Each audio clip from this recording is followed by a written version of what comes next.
Chapter 19. Adelmo turned to Nick with a serious expression on his face. "Listen, Nick, the next time you come across a crime scene like that, I need you to collect samples of everything," he said firmly. Nick looked puzzled and asked, "Why? What's the big deal?" Adelmo sighed, his eyes filled with concern. "I can't explain it, but something about this whole situation just doesn't sit right with me. It's just a hunch, but I have this gut feeling that there's more to it than meets the eye. Please, just do it for me. And keep me updated because right now, I'm completely clueless. Plus, this bump on my head isn't helping me think straight." Nick nodded, understanding the gravity of the situation. "All right, Adelmo, I'll make sure to gather all the samples and keep you informed. But hey, did you ever find out who was in your house?" he asked, curiosity evident in his voice. Adelmo shook his head, a hint of frustration in his voice. "No, I haven't been able to figure it out yet. Thankfully, nothing was missing, so I'm not too worried about it. But it's still unsettling to think that someone was in my home without my knowledge." Adelmo's curiosity got the better of him, and he turned the question back to Nick. "By the way, Nick, do you believe in the paranormal?" he asked, his voice tinged with skepticism. Nick chuckled and replied, "No way, Adelmo. I don't buy into all that hunk of crap.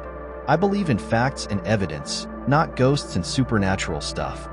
Adelmo nodded, a small smile playing on his lips. "Fair enough, my friend. I guess we'll stick to solving crimes with our detective skills and leave the paranormal to the movies." They both shared a laugh, ready to face whatever challenges lay ahead in their investigation. Adelmo responded, "It's important to acknowledge that there are many things that defy explanation." Nick inquired, "Do you have faith in it?"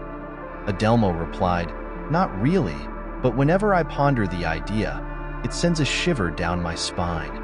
Therefore, I choose to retain that notion at the back of my mind, despite my disbelief in the supernatural." In his response, Adelmo emphasized the existence of phenomena that elude rational understanding. When Nick questioned his belief, Adelmo admitted to his skepticism. However, he confessed that contemplating the unknown instilled a sense of caution within him. This cautionary approach led him to maintain a level of awareness regarding the unexplained, even though he remained unconvinced of its reality. Adelmo's words hinted at a complex relationship with the mysterious and unexplainable. While he professed his lack of belief in the paranormal, he also acknowledged the unsettling effect that thoughts of the inexplicable had on him. This internal conflict between skepticism and a lingering sense of unease underscored Adelmo's nuanced perspective on the supernatural, revealing a deeper layer to his understanding of the world around him. Adelmo found himself losing track of time as the hours slipped away unnoticed. Suddenly, he realized it was already late, and he needed to head back to the store to search for a more potent remedy for his pounding headache. Turning to Nick, his friend, Adelmo inquired about when Nick would be finishing his shift. Nick, preoccupied with his workload, responded to Adelmo's question with uncertainty. He mentioned that he had a lot of tasks to complete, and there was a possibility of him staying late into the night to handle the ongoing cases in the town. Adelmo nodded understandingly, acknowledging the demanding nature of Nick's responsibilities. As Adelmo prepared to leave, he assured Nick that they would catch up later, regardless of whether he managed to find relief for his headache or decided to call it a night. Nick bid him farewell with a casual, "Take it easy," signaling a sense of camaraderie and mutual understanding between the two friends. Despite the uncertainties of the night ahead, their brief exchange reflected a sense of companionship and support in their shared friendship. Adelmo hopped into his car, ready to tackle the day ahead. His first stop was the local drugstore, where he needed to pick up some pain relievers. As he perused the shelves, he found himself faced with a dilemma. Which one should he choose? Unsure of which pain reliever would be the most effective, he decided to seek advice from the pharmacist on duty.